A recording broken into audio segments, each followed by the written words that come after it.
What is good, everybody? Welcome to another Stats and Cone on the Gold Standard Podcast Network. I'm Rob Stats Guerrera. He is Grant Cone. Grant, I don't like this losing stuff. I don't like it one bit.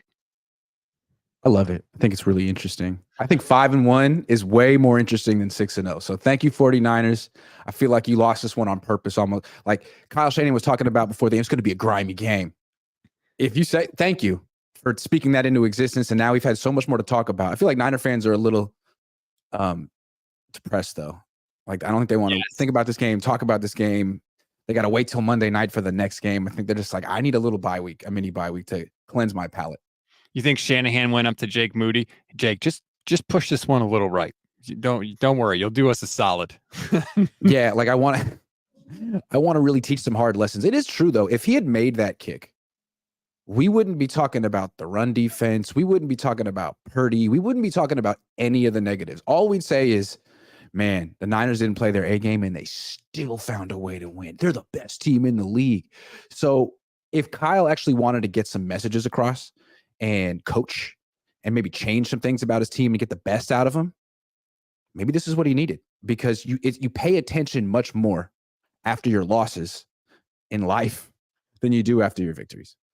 100%. Because on some level, they're still in the back of your mind. If you win, it's like, yeah, but we still what? But now it's the complete opposite. You do have the ability to drive those lessons home. And I think that Kyle will. Before we get into all of it, I want to remind everybody, please like and subscribe to both YouTube channels, the Gold Standard Network YouTube channel, Grant Cohn's YouTube channel. Hit the little bell so you know whenever we go live. I know on Gold Standard, we go live every single weekday. Grant, I feel like you're live on the air pretty much at least like 12 out of the 24 hours in any given day period.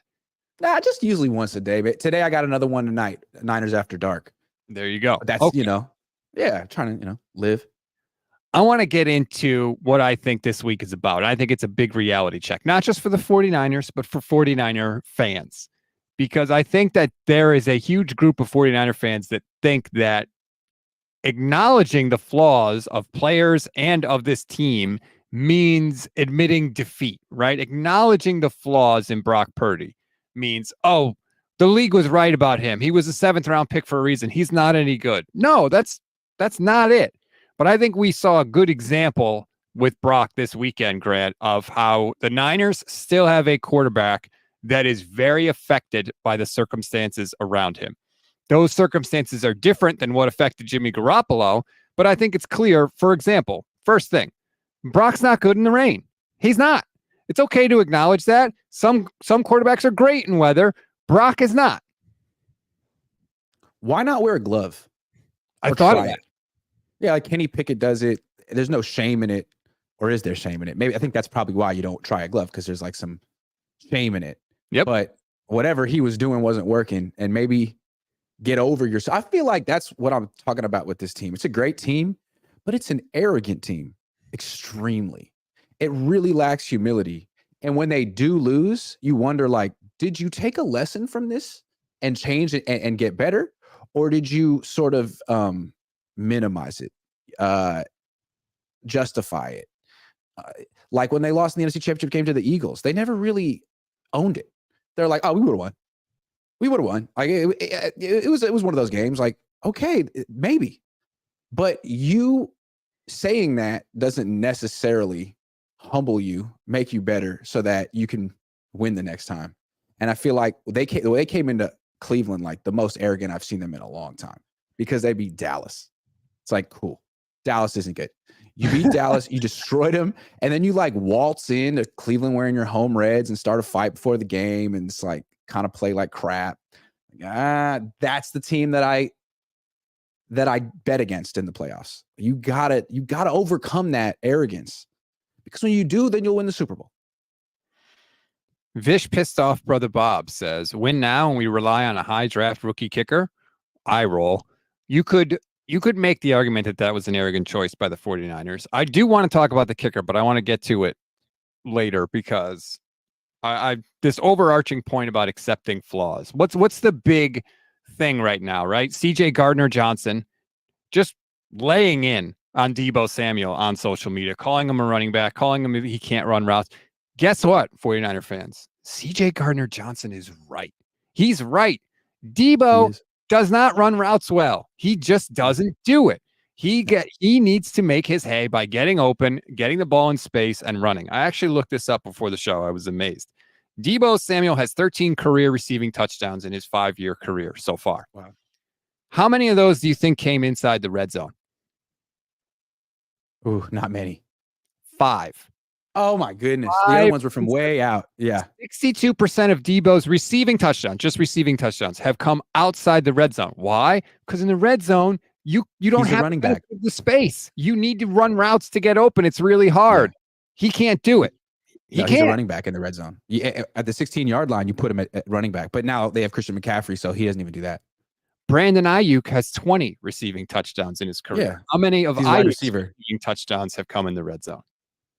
17, 15. 18. Yeah, 18. Because he can run routes. He can get open. Again, that doesn't mean Deebo stinks. It just means he's a running back. There's flaws there. Yes, exactly. And the Niners have to accept that. And the other flaw I think that the Niners have to accept is that this defensive line that they paid all this money for is not as good as they thought it was going to be. They are not getting sacks.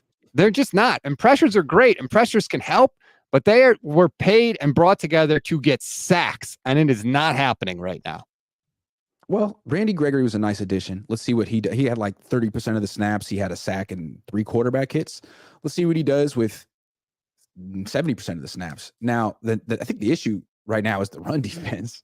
They are, I guess, hard to sack the quarterback when you're not stopping the run and you're giving up 160 yards on the ground. So I don't know. Randy Gregory may not be good against the run. Maybe Steve Wilkes needs to be a little more aggressive and put like an 8th defender in the box. He's a DB coach, and he's trying not to give up big plays, and he's succeeding. But in the process, he gave up 160 yards on the ground to Cleveland when you should probably be shutting that down and making PJ Walker beat you. So maybe this comes back to Steve Wilkes and Kyle Shanahan getting on the same page about what they want to do schematically. It's not that nuanced. It's like, how many defenders do you want in the box? Figure that out. It's so weird with this defense. It's so frustrating because they are giving up a lot of yards on the ground, but at the same time, they aren't giving up a lot of points. The most points anybody has scored on this defense all year is 23 by the Rams, and Sean McVay got an extra 3 on the last play of the game and a meaningless, stupid field goal. So it is weird because I've been frustrated at times this season by the defense also, but points-wise, they have not really given up a ton. No, they haven't. They haven't faced a great offense yet, though. I think that's what was so shocking about last week is, you gave up 19 to Cleveland, but it's like, I thought you were going to give up 3. What is PJ Walker and Kareem Hunt, man, and Amari Cooper? I think you could have done better. I know 19 is good enough, but I think you could have done better. It's like, you have a great defense, and you're not facing a great offense. Like the Browns were facing a supposedly great offense, and they held them to 17 points. Corey Matthews, man, I want to know what life has been like for you going through it with that name, Mr. Matthews. But anyway, he says, I saw a report that an unnamed wide receiver, probably Ray McLeod, admitted that he wasn't as sharp on the game plan and needs to be better. Hope the team learns from this. Well, it could have been Ray McLeod because he made a couple of dumb plays. He let a punt go over his head that pinned the 49ers deep. He crashed into Trent Williams on a screen that was set up so beautifully, Grant, at the time. Still could have worked if Brock didn't short hop the throw. I'll point that out. But Ray was frustrated, but I thought the whole team they weren't themselves. They were not on the ball on Sunday. What do they have? 13 penalties, 12 penalties in the game. So nobody was sharp on the game plan. No. And it's like, I'm surprised that Ray wouldn't be locked in. He's a pro. I mean, what's going on with the preparation on this team with the coaches and stuff? Like, I don't know. I'm surprised. You would think Kyle would have his backups ready. Well, Kyle admitted it after the game that he didn't. He said, we had to put some new guys in some new spots and we weren't prepared for that. And that's on me. So clearly they weren't on him. Yeah. Okay. Well, that's on him then. Vish says, PP said Purdy needs a gadget running back, AKA CMC. Who's PP? That's Larry Krueger. I'm not going to tell you why. Doesn't matter. But he's talking about Larry Krueger. Okay. Needs a gadget running back, AKA CMC. I think it's not a gadget. I think what CMC does, though, he's such a good receiver that all teams feel they don't have a linebacker who can match up with him man to man. Mm-hmm. So what they end up doing is playing a lot of zone, and Purdy carves up zone because he's a very good quarterback. The whole thing with zone is like, let's just let the offense make the mistake. Don't give up the big play. Let the offense make the mistake. Riley make the tackle. Like, they'll punt eventually. Purdy's not that kind of quarterback. If you ask him to execute and throw short passes, he'll do it. So you kind of do have to play man-to-man, as we saw this last week, to make Purdy's life difficult.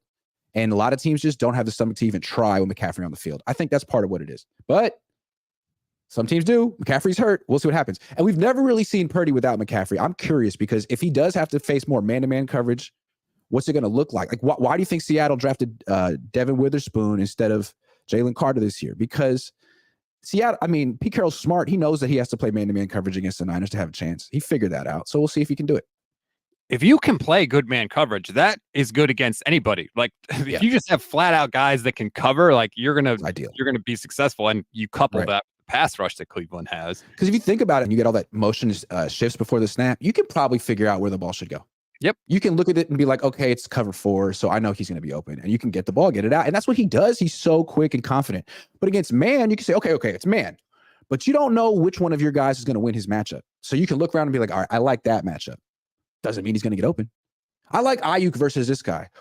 Okay. And he went to Ayuk over and over and over against man coverage. And it wasn't necessarily because he was open, but by a little bit. And you have to really put it on in the right spot. And like, Purdy wasn't doing it. These aren't these huge windows, tight windows, man. Like, and he's throwing behind him. He was throwing high. That's what it was. We've reached a point in the season now where I feel like we have some meaningful data on this team and these players. And the thing that I feel like I can safely say about Brock is he's accurate, but he's not precise. And what I mean by that is accuracy is, here's a target. Can you hit it? And on any one throw, he can. That throw that he had to Debo on 3rd and 15 against the Cowboys over the middle, beautiful, picture perfect throw. Brock's problem is he can't do that every time. He can't do it consistently. He can't do it 7 out of 10 times. I don't think he can. I think that is one of the limitations of Brock Purdy. Whereas Jimmy Garoppolo might not be able to fit the ball into the tightest of windows, but more often than not, Jimmy Garoppolo is more precise than Brock Purdy. I think they're sort of opposites in that way, because there were a couple passes to Ayuk where a little behind him, like you were saying, just a little bit off, and against tight man coverage, that makes all the difference. Josue Torres says, Grant, what's your Prize Picks referral code? Cohn, COHN, my last name. Thanks for asking. There you go. Joseph Stockbridge says the Browns defensive coordinator, Jim Schwartz, was said to have full confidence in the matchups against us. We need the same from our leader, starting with the game plan. When you say leader, Joseph, are you talking about Kyle Wilkes or Kyle? Kyle, I would think. It wasn't weird that Kyle told Aaron Andrews, like, we want the rain. We want the, like, what? Why? Rain is an equalizer. When you're the more talented team, you don't want any weather. You should want beautiful blue skies.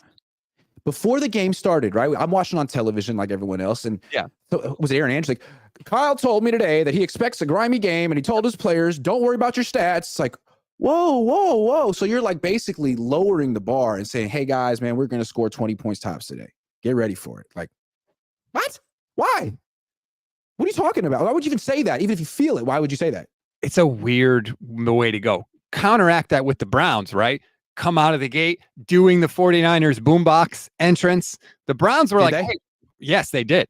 Oh, wow. They are not scared of the 49ers. We're going to not come out and act like we're not going to score any points. We're going to come out and act like they're in trouble because they're playing us. It's like that line from Watchmen. You're not locked in here, or I'm not locked in here with you. You're locked in here with me. And maybe the Niners just went into the game with the wrong mentality. That's the thing about being a bully, like the Niners. Niners are arrogant bullies, if you think about it. That's kind of their personality as a team. And that's cool. But the thing about being a bully is eventually you come across a bigger bully than you. And I think the Browns were the bullies that day. The Niners weren't quite serious about it. The Browns smacked them in the face. They got bullied. You got to have something more than that. Because your bully ball features a 200-pound scat back and a wide back who gets hurt a lot and a quarterback who's very inexperienced and small. Like, are you the biggest bullies on the block? Really? Or were you just beating up on freaking Dallas and Arizona and the Giants? Like, I don't know. They got to look in the mirror. No, I think they are the biggest bullies on the block. I think they lost some of their bullies. And that affected them. But Yeah. yeah, I do think that they are the biggest bullies on the block. I think that's been proven over a period of years. Now, on that Sunday, if you don't go into the game seriously and you don't go into the game with the right mindset, yeah, you can get smacked in the mouth. And that's clearly what That's happened. what happened. I mean, it was the line of scrimmage was insane. Straight Truckin points out number 94 on the Browns. I believe that was Dalvin Tomlinson, was in the backfield all day. All day. It was so frustrating. It was like the 49ers were playing on all Madden when they should have been playing on like rookie. This is a function of playing man-to-man coverage. And like if you play zone all day and play off, then the ball can come out quick and people will say, man, the offensive line was great today. Right. Yeah, sure it was. No, against man, Brock Purdy has to stand in the pocket and hold and hitch and figure out who's open. The ball has to stay the whole idea of man-to-man coverage is to get the quarterback to hold the ball longer. Make him hitch, make him hesitate, because if you do, that's a sack. There was a play that I tweeted out the stills of yesterday. It was a running play to Christian McCaffrey. And if you're watching on YouTube, you can see the pictures. On the left is just how the play starts. And if you notice, they're at like the 35-yard line, give or take, at the line of scrimmage. And on the right is what happens during the play. And you see the offensive line, particularly Aaron Banks, is shoved all the way back to the 40-yard line on a running play. Yeah. And he literally bumps into Christian McCaffrey. McCaffrey has to string it outside. The Niners don't gain that many yards. That was the kind of domination that we were seeing on the offensive line by the Cleveland Browns. It was unbelievable. I mean, that's what the wide nine's all about. That's why it's perfect to shut down the zone blocking scheme. It's why Kyle Shanahan has it himself. Because the best way to the zone blocking scheme is trying to get defenses to run laterally. It's like getting everyone to go one direction. It's like, nah, we're not going to run laterally. We're going to get in the backfield. We are going to blow this play up in the backfield. And that's the best way to stop outside zone, inside zone. And the best way to counteract that is if you remember what Jim Harbaugh did going into Detroit 10-something years ago against Jim Schwartz, like old school trap plays. Bring them in. You want to get in the backfield? Boom. Come on in and then get smacked from the side with some trap blocks and stuff like that. But that's not really what the Niners do. And that's why Jim Schwartz is 9-1 against Kyle Shanahan. 9-1. And by the way, not like, oh, we won a 47-45 shootout. Like, no, usually he holds Kyle's offenses under 20 points, which is what happened on Sunday.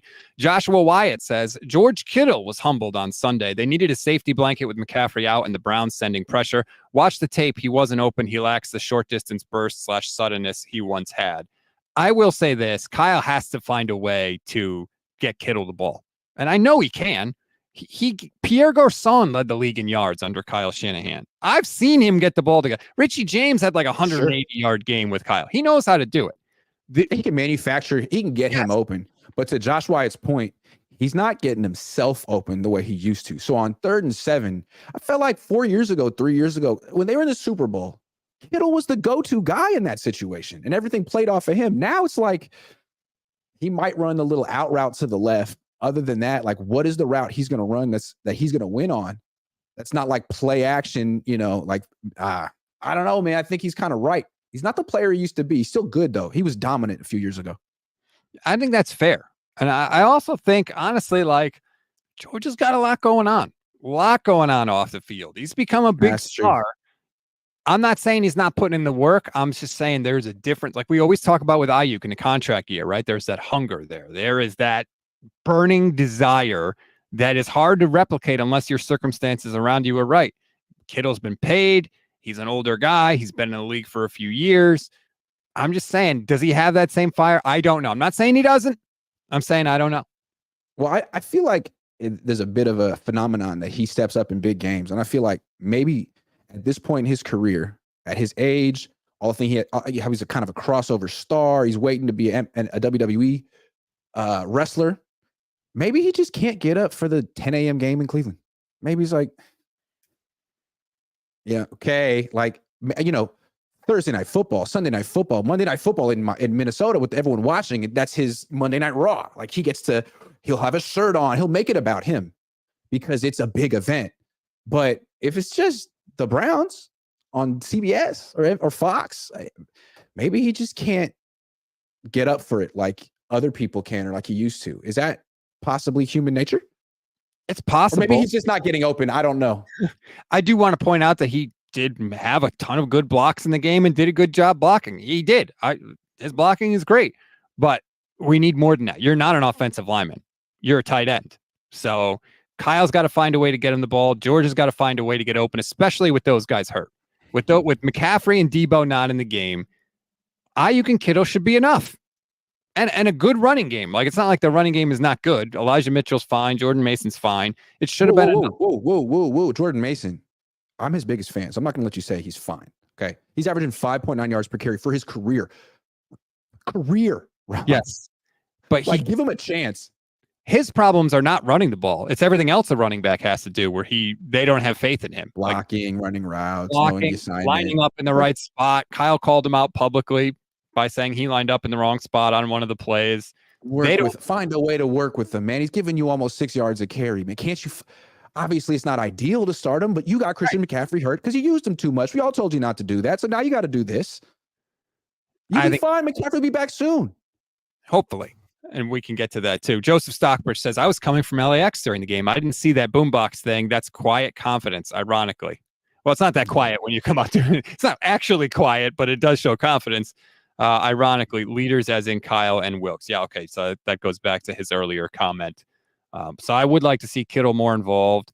First of all, what do you think is going to happen Monday? Do you think McCaffrey and Trent and Debo and everybody into the pool, or how do you think the Niners will handle it? I don't think, man. That was a long pause. I just don't think they should play. But I felt like, Greenlaw shouldn't play last week because it's just the Browns and you can win without Greenlaw, and they didn't win without Greenlaw and they couldn't stop the run. Man, if they don't have Trent Williams against the Vikings, Daniil Hunter could go crazy. He's a really good player. They don't have Justin Jefferson. It's Kirk Cousins. Like, they can't run the ball at all. Do you really need Christian McCaffrey at 90% to win this game?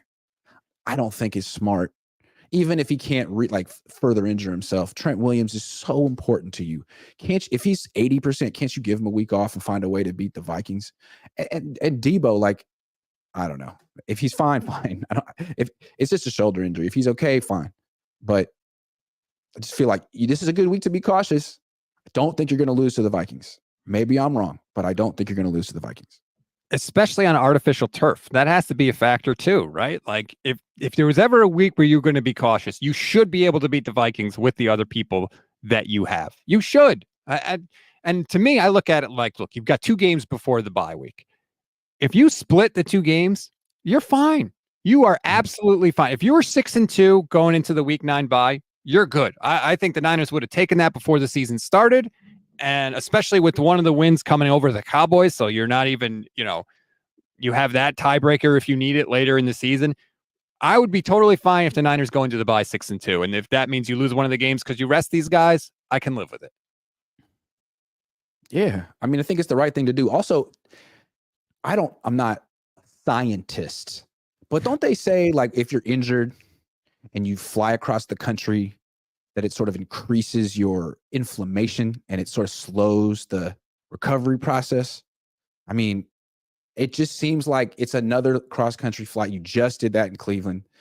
It's the Vikings. Why don't you let Debo and Trent Williams and Christian McCaffrey stay home, save a trip, get 100% healthy for the stretch run?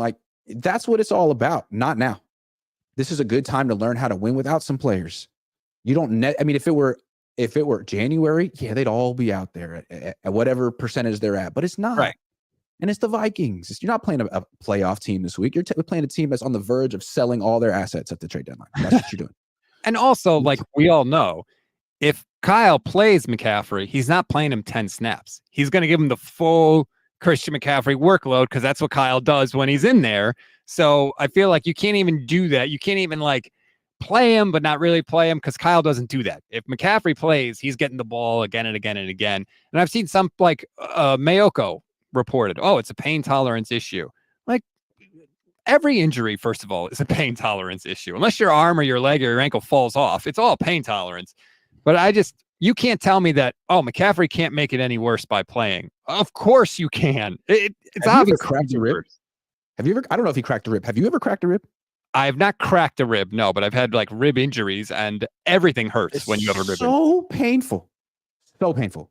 Have you weeks. cracked a rib? Anything. Getting in and out of a car. Yeah, I mean, a few years ago, I was playing indoor soccer, and a guy kind of shoulder checked me and got like right under here. It still hurts. Yeah, that shit still hurts. Like, yeah, no. I mean, come on. Coughing, eating, moving, getting in and out of bed, getting out of your car, like, for weeks. I heard an interview with Brent Jones, and he said he had cracked ribs, and the thing that terrified him was sneezing. He said he felt the sneeze coming on, and he got terrified because he knew how much it was going to hurt because you have that kind of like involuntary clenching of everything. And that's sneezing, laughing. Oof. Yeah, laughing. God forbid. Corey Matthews is back. Does any other contending team have the players to play man and rush with 4? Seems like the only way to really shut down the Niners offense. That's a good point too. It could Seattle. Yeah, but you got to have 3 good corners. They have them. I don't know how good their pass rush is. They have 3 good corners last year though, and they whooped them. Right, but then that's why Seattle drafted Devin Witherspoon with their pick instead of Jalen Carter. Like they're trying to match up with the Niners' weapons. I don't know if they can, but I mean, I think that would be the next one that I could think of that's on the Niners schedule. That team. So we'll see. I don't really expect Seattle to beat the Niners. I don't either. But I think it's a fair assessment. Like if you can rush the passer really well and quickly like the Browns, and you can play as good of man coverage as the Browns play, first of all, I think you're going to give any team problems. Second of all, clearly that's a way to affect this 49ers offense. Browns ain't on the schedule the rest of the year. And I don't think they're going to be in the playoffs or the Super Bowl. So maybe not a thing the 49ers have to worry about going forward. I think playing zone all the time, again, is kind of like a slap in the face to the quarterback you're going against. You're basically saying you're going to mess up. We don't have to do anything that aggressive. We don't have to take anything away from you. We're just going to hang back, be conservative, not give up the big play, and you're going to mess it up. You're not that good. But Brock has proven like 14 times that he is that good on this team with this coach and these players. So you got to be a little more aggressive, give him a little more respect, and try to take things away. You could lose that way too. But the just hanging back and trying to let Brock beat himself, he won't. He won't. Okay, let's give him some respect. He's better than that. He's not Jimmy Garoppolo. Jimmy Garoppolo would beat himself. That would work against Jimmy Garoppolo, not against Brock. You got to beat Brock. And freaking Cleveland did it. I feel like there is sort of a feeling out process that goes on around the league too. Usually when a young quarterback gets in, what's the first thing defensive coordinators do? Blitz that doesn't work against Brock. Right. We saw it against Miami when he came in. They tried to blitz him like crazy. He's too smart. Fine. He knows where his hot routes are. Yes. The Giants tried it this year, blitzing like 85% of the time. He handled it. So then, okay. Because again, why do you do that? Because you're saying, oh, you're a rookie. You're an idiot. You don't know what to do. Right. You just got drafted for your physical tools, but you really don't know how to play the position. Well, that's not Brock Purdy. That ain't Brock Purdy. The next thing they do is they're like, all right, let's just do zone. We're not going to blitz him, so we're going to make him diagnose the coverage. Make him execute. Make him execute like a vet. Well, that's Brock Purdy. He does it very well. Yeah, he did that. So now we're on to the next thing, which is straight up man-to-man coverage. And let's see if your physical throwing ability is good enough to beat us consistently again and again and again down the field. And it's the best option. It doesn't mean you're going to win because the Niners, you may not have guys who can match up with McCaffrey and Ayuk man-to-man. You might not. You probably don't. But you got to try. You got to freaking try. Otherwise, you're going to give up 30 for sure. And so we'll see what is Kyle's or Brock's counter to that. We'll have to find out. And are there enough teams around the league that can play man as well as you necessarily will need to? We'll find out. I mean, I feel like so many teams around the league are trying to do the Vic Fangio, like 2 deep shell, quarters, zone. Like, yeah, because quarterback play around the league is terrible so often. That works a lot of the time. Like that would, I mean, that's what Steve Wilkes was trying to do against PJ Walker, and it worked. It just gave up all those running yards. Against Brock, people just have to figure out that he's better than you think. He really is the 23-year-old, 40-year-old. He knows what to do. He can read your defense. He knows where to go with the ball. He's got great players around him, and you got to give him more respect and try to take things away. Daniel, once you play good man coverage against him, all of a sudden he looks, all of his physical things show limitations. Up. You could say Limitations. I said it. Daniel says Brock Purdy struggled with Cleveland just like Trey Lance did. Or is Trevor Lawrence? I don't know who is he. Oh yeah, everyone struggles against Cleveland. Like if you had just looked at the quarterbacks who faced Cleveland this year, Josh. I mean, yeah, they Burrow. they've barely given up over 1,000 yards on the season. They're really good. Yeah. Scott says, fellas, any thoughts on the Mecole Hardman trade rumors? I actually haven't seen Mecole Hardman trade rumors. I know that Hardman just wants to play. He's talked about just wanting to get reps. If you're the Niners, like, you shouldn't be trading for offense unless it's a lineman. Like, you don't need another wide receiver. That's not what's holding this team back, or that's not why this team has struggled. No, like, if you're going to trade for anybody, please don't let it be a wide receiver. Yo, I just got a emergency alert on my phone saying earthquake detected. Drop, cover, hold on, protect yourself. My God. What? Are you all right? Is the earth quaking? Earthquake? Can they predict earthquakes? What the hell is going on? I don't know, but that's terrifying. Do you need to go? Terrifying. I don't think so. I guess you'll find out. Emergency alert. Earthquake detected. Drop, cover, hold on, protect yourself. USGS shake alert.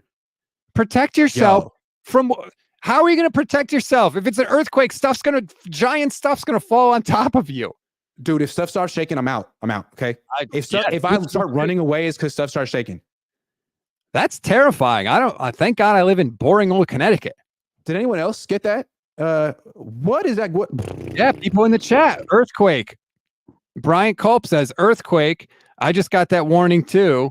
Edgardo had a comment there. Magical Obsession says same here. A lot of people got the earthquake. This is crazy, man. Be careful, everybody. Turn off the stream if you need to. I will duck and cover if I have to, just to be a good role model, but it's not shaking right now. So I'm just gonna do nothing. Stand under doorways. I remember that. Yes. My mom said she held me under the doorway in 1989 during the Loma Parade. I was 1. You don't know about that. No, that's when the Bay Bridge collapsed. And right. Yup. Dude, that is crazy. Dude. Well, I hope everybody's okay. Be safe out there, please. Yeah. Okay. Feels a little weird to We're okay. I think we're okay. I think we're okay.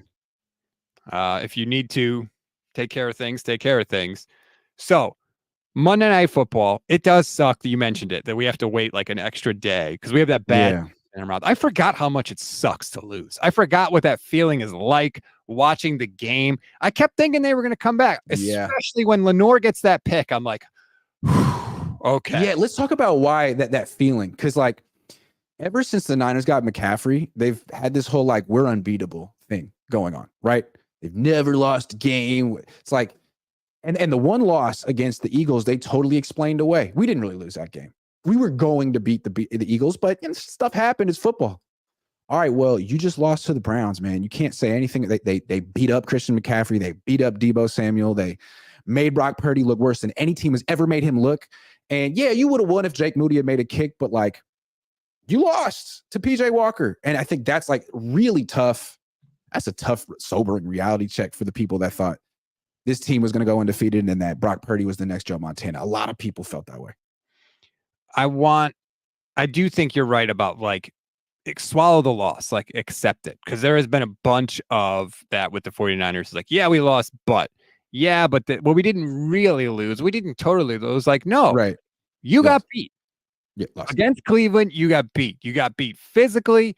You were defeated. Yeah, you could have won at the end, but you didn't. Okay. You don't get a lot of. You should have beaten Cleveland. You're better than them, but you didn't. Right. You lost to an inferior team. You don't get there's no Super Bowl trophies, right? Like you were missing Christian McCaffrey. Yeah, they were missing Deshaun Watson and Nick Chubb. Sorry, I got worked up. No, it's true. I do think there needs to be a little bit of that. And sometimes I think that attitude does come from Kyle a little bit. Like, we were the best team, even though we didn't win. Yeah, but like, no, you lost. Teams win for a reason, teams lose for a reason. And the 49ers, and hopefully they will. Hopefully this week is the reality check. And hopefully they say, you know what? It was on us. We didn't handle our business. We have to handle our business going forward. Otherwise, we're going to lose again. I thought it was so telling when they came in and started to fight. It's like, you guys are not focused. You guys are not focused, man. You're not emotionally prepared for this, and you're trying to sort of fake it right before the game. Like, hey, this is business, and you're not acting professionally. And you did act professionally when you smoked Dallas, at least until George Kittle showed his shirt. But like, you were super dialed in and emotionally prepared and electric. This game, it felt like you were flat and you knew it, and you tried to get a little emotion before the game in the wrong way, and you just committed 12 penalties and missed kicks, and just beat yourself all game. And that's another thing they say too, is like, well, It wasn't about them. It was about us. Like it's like, just acknowledge that another team outplayed you for a day. You can. It's They okay. did. Just say it. Yeah. You Like, you weren't guys good did enough. not play well. You guys did not play well enough to win, and the Cleveland Browns, frankly, did. They deserve that. When the Niners play their best, I've said I don't think anybody in the league can beat them. If the Niners are playing their absolute best, considering all the talent they have on both sides of the ball, I don't think anybody can beat them. But they don't always bring that same level. They don't. And look, it's hard. I get it. It's hard when you've won 15 straight regular season games. You know, these guys are human beings. Apathy does set in. And so, like I said, hopefully this loss is the reality check. Reset that clock, that timer, that mechanism, whatever it is, and come out and smash the Vikings on Monday in prime time. There's no reason why you can't whoop the hell out of this team, especially with no Justin Jefferson. Yeah, man, what are they going to do? They can't run the ball at all since losing Dalvin Cook. Their starting running back is Cam Akers or Alex Madison. Cool. They have no Justin Jefferson. Their offense goes through TJ Hawkinson. Cool.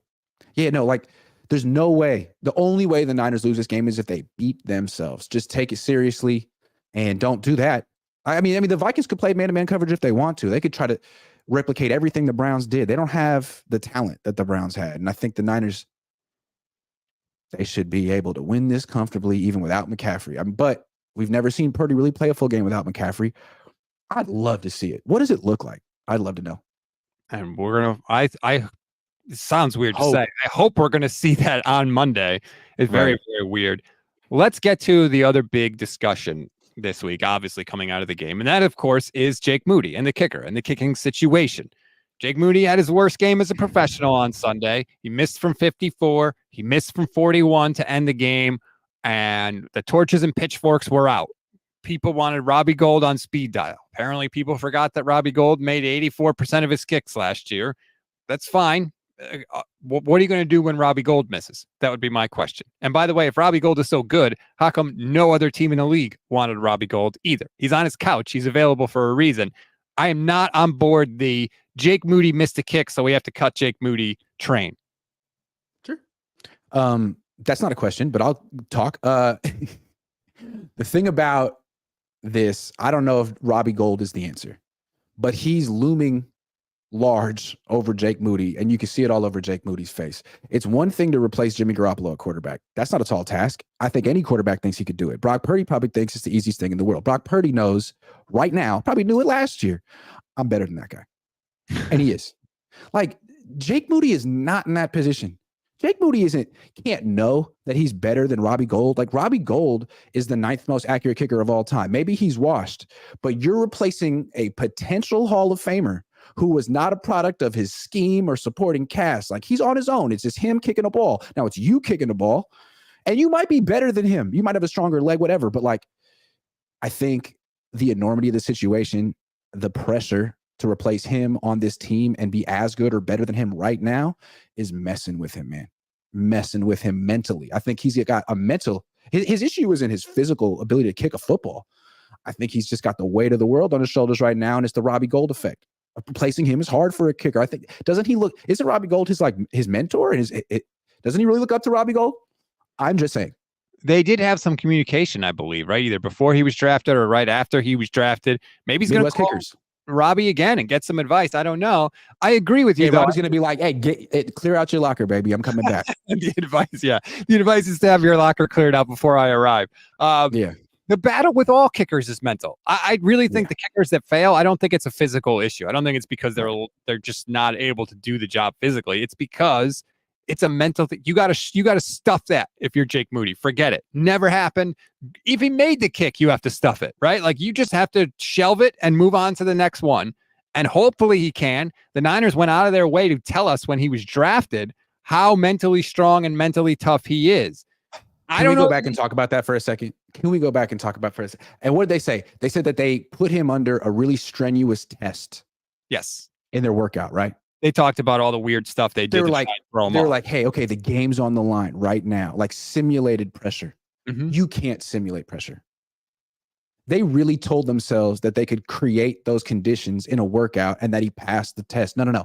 This is the test. And I don't think they fully understood the psychological burden they were putting on this 23-year-old. It's not just that we're the best team in the league and we need to win the Super Bowl because we've kind of missed our opportunity. We've missed some opportunities.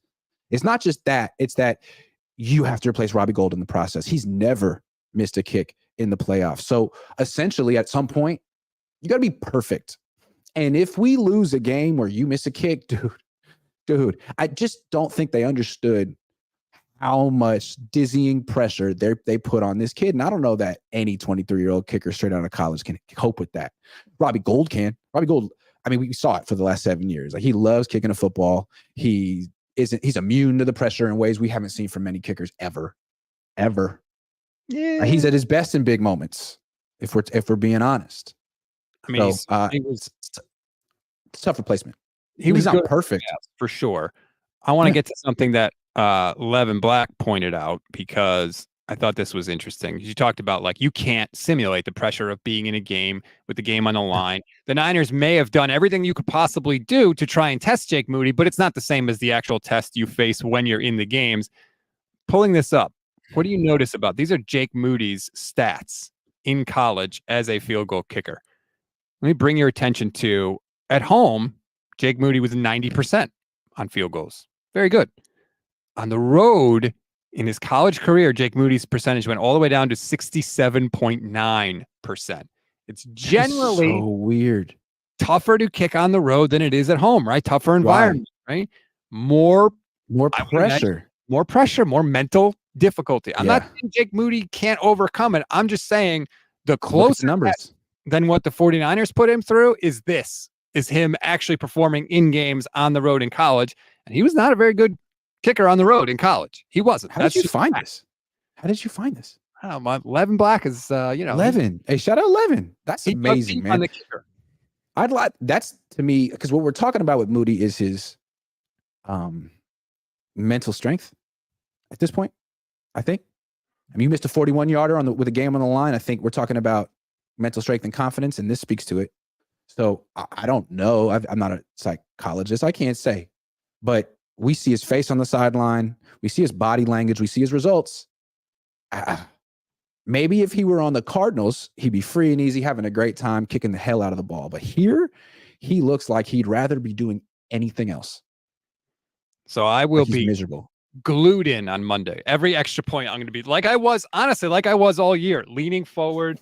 Like, look, I had just gotten to the point where I was like, all right, you know what? The preseason was a blip. Like, I don't have to freak out about extra points. Like, he's good. We're past that part. And then he misses a couple kicks Sunday in Cleveland in poor conditions. And now I'm a little nervous again. So we'll see how he responds on Monday night. It's going to be a big game for him. Josh Wyatt says, my friend is a Browns fan. He was convinced the Browns would blow that game, and honestly, they did. The pick was inexcusable. Poor clock management gave up the game-winning drive. The Browns didn't win. They self-destructed. Well, no, they did win. They won the game. But I will say, I thought that Kyle mismanaged there was a possession where the Niners had the ball back and a 1-point lead, and there was about 3 minutes to go. And Kyle was asked about this. He didn't run the ball at all in that possession, and he tried to me, talk out of both sides of his mouth. He tried to say, well, we had an intentional grounding on the first play, so that put us behind the 8 ball, but then also said, but I'm not worried about the clock there. And it was like, well, which is it? Did you not run because you were behind the 8 ball, or did you not run because you were not worried about the clock? If the Browns hadn't passed inexplicably when they got into the red zone and kicked the go-ahead field goal, the Niners would have run out of time or had very, very little time to get down the field. So I actually think that the Niners kind of got bailed out by the Browns a little bit at the end. Well, to Joshua's point, I do feel like the Niners self-destructed in this game. From the beginning, the beginning of the self-destruction was the fight. You could tell, like, oh, okay, here we go. You are not going to have your best effort today, huh? And it's just from beginning to end. And the way, like, them ending with a second missed field goal on the day was perfectly fitting. I think they deserved it, frankly. They did not deserve to win that game, and they should have won it. But they played like pigs, if you want to be honest. They played like pigs. I'm sorry, I'm trying to be polite, but you know what I mean? Like, they just weren't prepared, didn't take it seriously, disrespectful to the Browns. and got smacked. So I think they kind of deserve to lose the way they lost. And maybe they'll go 16-1 and win the Super Bowl and look back at this and be like, you know what? That one loss was on us. We were not serious. They were not serious about that game. Serious is the word I want to use. And we were serious the first 5 games. We were serious after that. I don't know what happened. We were feeling ourselves a little too much after the Dallas game. And we needed to get humbled so that we could be the best version of ourselves the rest of the way. That's what should be the fallout of this game. But Kyle Shanahan hasn't really had, or this team hasn't really had that humbling moment yet. They're very much like, I don't care, flushing it. We're the best. Curious to see how they respond.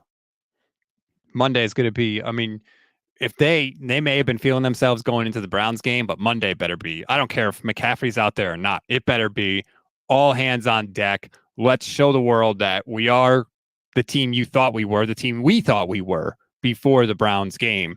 And hopefully they will.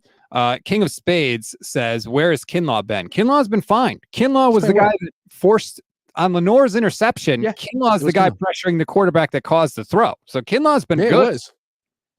I mean, it feels like this year, Steve Wilks is sort of trying to contain quarterbacks in the pocket and sort of asking his D linemen to have a controlled rush and don't sell out for the sacks and let the quarterback get out of the pocket. Everyone's been doing their job. Everyone's been disciplined with that. Kinlaw's been good at it. Kinlaw gets pressure like Armstead. You know, they're good at it. Shout out to Kinlaw. They really try and constrict on you, basically. They want to almost like create a net and then just shrink the net around you so that, like you said, you can't escape. Steve M says, Robbie Gould is hurt, gone, done, washed, get over it. I don't know if he's hurt, but I don't think Zane Gonzalez, bring back Zane. Okay. And kickers miss kicks. I know that's hard for people. Like Steph Sanchez said it on Tuesday. She was joking, but I think it's the perfect thing. She said, you know, if I were a kicker, I would just make all of my kicks. Like that's what 49er fans want. Like, just get a kicker that never misses. It's like, well, they all miss. It just so happens that Jake Moody missed a 41-yarder that would have won the game.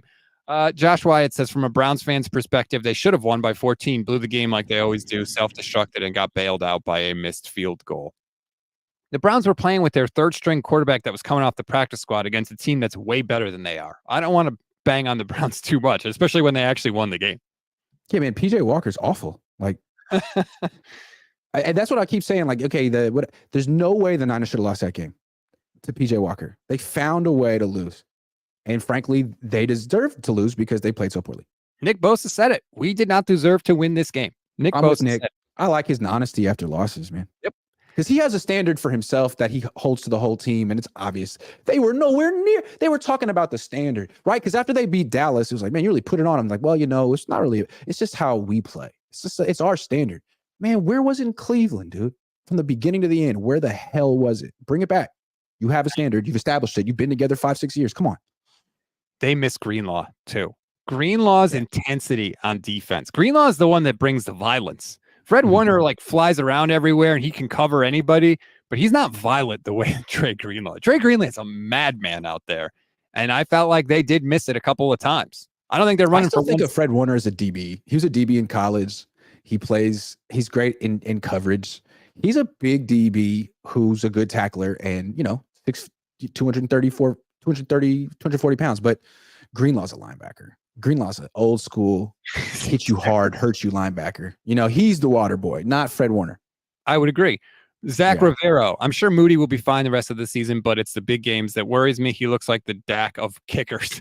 Good in the regular season, cheeks in prime time, would hate for a Super Bowl loss to a kick. Okay, yeah, but like we don't know about Jake Moody. We don't know about that. Was the first time in an actual game that actually counts that Jake Moody had to perform, and he did not come through. But we don't know that he's not going to. You can't say, well, he's not a clutch player. We don't know. You got to give him more than one opportunity before we decide these things.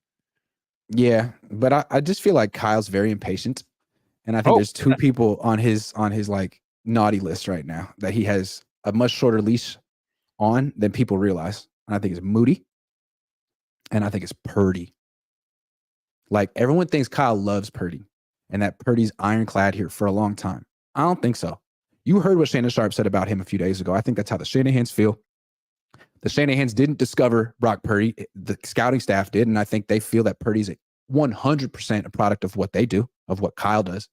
I think they probably feel that Purdy was as big of a reason for that loss on Sunday as anyone.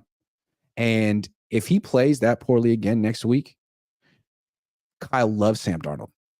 And if he feels like Brock Purdy's gotten figured out, coming back down to earth, he's not going to hesitate, man. He didn't draft Brock Purdy with the 3rd pick in the draft. He's not that wedded to Brock Purdy. That's how I feel. Maybe I'm wrong, but that's how I feel. They bailed after the 3rd pick in the draft after 4 starts. I'm just saying, man, Kyle, light speed. He changes his mind with these quarterbacks. Never you forget. Think he went up to Brock Purdy after the game, put his arm around him and said, "Shake it off, kid"? Or you think he went to Brock Purdy after the game and said, "Look, man, if you play that poorly again and you're the reason we lose again, I'm going to go to Sam Darnold." So I'm just letting you know. I don't know. It's going to be interesting. But I agree. I think he loves Sam Darnold. Loves him. Irrationally loves him. We know it. We know it. He said it. That's his handpicked guy. Purdy is a guy that he's succeeding with for now, that Steve Slowick discovered and Brian Greasy. But Kyle is the one who said, no. Sam Darnold could be the next Steve Young, and I'm the only one who sees it. Okay. All right. Well, Brock, don't do this again next week. It's interesting. It's kind of like Jimmy Garoppolo, right? Like, yeah. Kyle wanted Kirk, and then Jimmy Garoppolo kind of fell into his lap. And it's just like Brock Purdy kind of fell into their lap. Last pick in the draft, they sort of had success in. I'm not saying Purdy's going to... It's almost more of a John Lynch guy than a Kyle Shanahan guy, if you think about it. God help me. As frustrating as I was by Purdy, I don't ever want to see Sam Darnold anywhere near this team for any reason. You don't trust Kyle? That's his guy. No, God, no. Kyle Shanahan, no. I don't trust Kyle when it comes to quarterbacks at all. Not. Okay, fair enough. Chris says, I blame Grant 100% for this loss. Grant came here last week singing praises, being positive, and then crashing down to earth. Ugh. # superstitious sarcasm. Good day, guys. Back to work. See ya. It's all your fault. I was trying to be more positive last week. Now I'm just like relentlessly negative again. Sorry. Because they lost, so you're back. Yeah, welcome. I'm back. John Williams is taking a break from composing kick-ass music scores, says, my buddy showed me the Lions' schedule. So weak. They're a low-key threat to the Niners or Philly getting the number 1 seed. Thoughts? I do think with the Lions, it's time for me to start like legitimately looking at them, because in the past I've been like, whatever, they're the Lions, but like they've been good for a little while now. Now I kind of have to legitimately take a look at them. Their schedule is not very strong this year, to be fair, although they might have the game of the week this week against Baltimore. So I'll be very interested to see what they do in that game. But they're good on the lines of scrimmage. Jared Goff has been playing good quarterback for them. And that's pretty much all I know about the Lions. I know their offense is very creative. Their offense ranks 3rd in yards scored. I mean, yards gained, and their defense ranks 7th in yards allowed. So they're pretty legit. Who they faced? They beat Kansas City. They lost to Seattle. They beat Atlanta, Green Bay, Carolina, and Tampa Bay. So, they play Baltimore on the road next week. Let's see what they do against Baltimore on the road next week. Yes.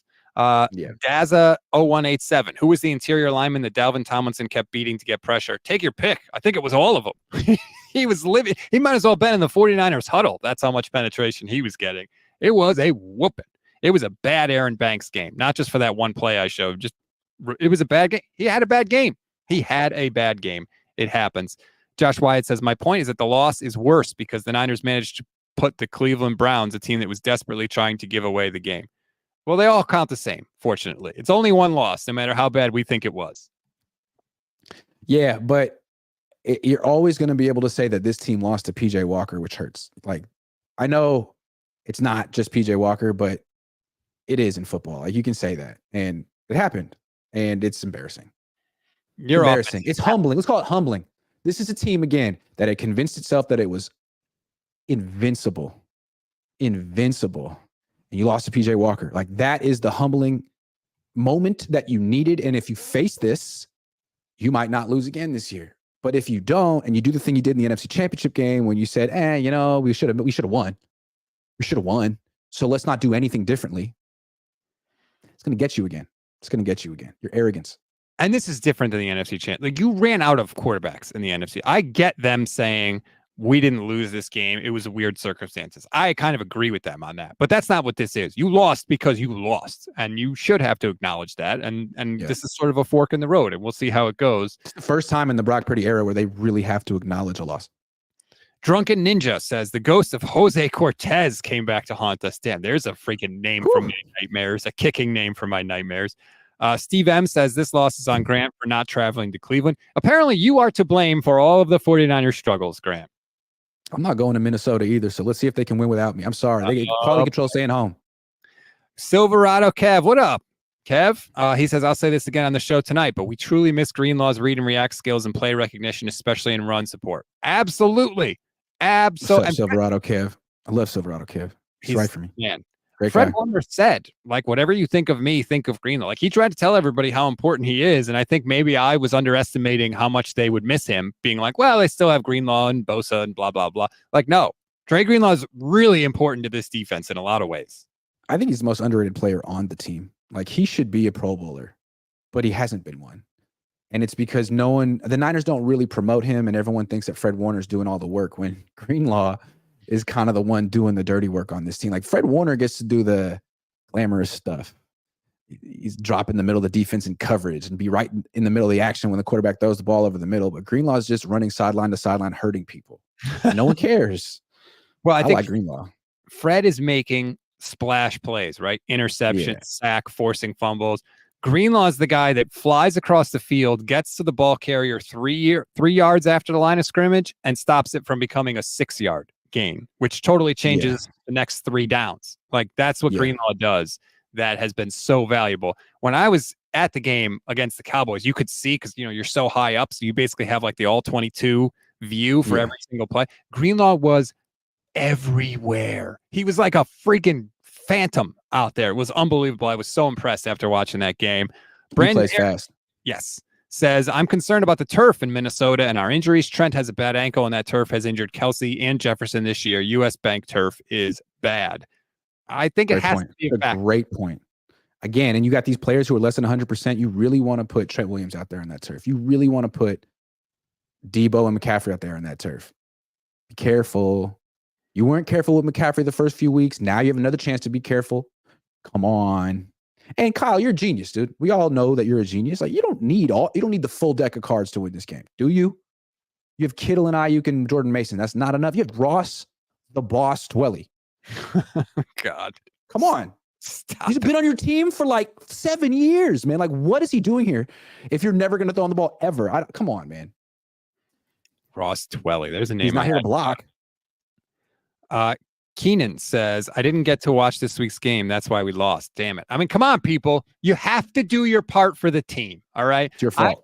I tried, Grant. I was watching the game in my living room. It wasn't going good. I was like, you know what? I got to switch up the juju. I'm going downstairs. I'm going to go in my studio here. I put the game on in the studio. Immediately, Diamador Lenore interception. Jordan Mason gets the ball, touchdown. Niners have the lead. I'm like, okay, I've done it. Unfortunately, it wasn't enough. But if you always watch the game and the Niners always win, you got to get yourself in front of a screen. I don't care. It doesn't have to be a TV, but you have to. Have to. I was watching on YouTube TV, which is like a minute behind, and I have NFL Jesus up, which is like real time. Yeah. So I could see what's happening, and I was like, he missed it? What?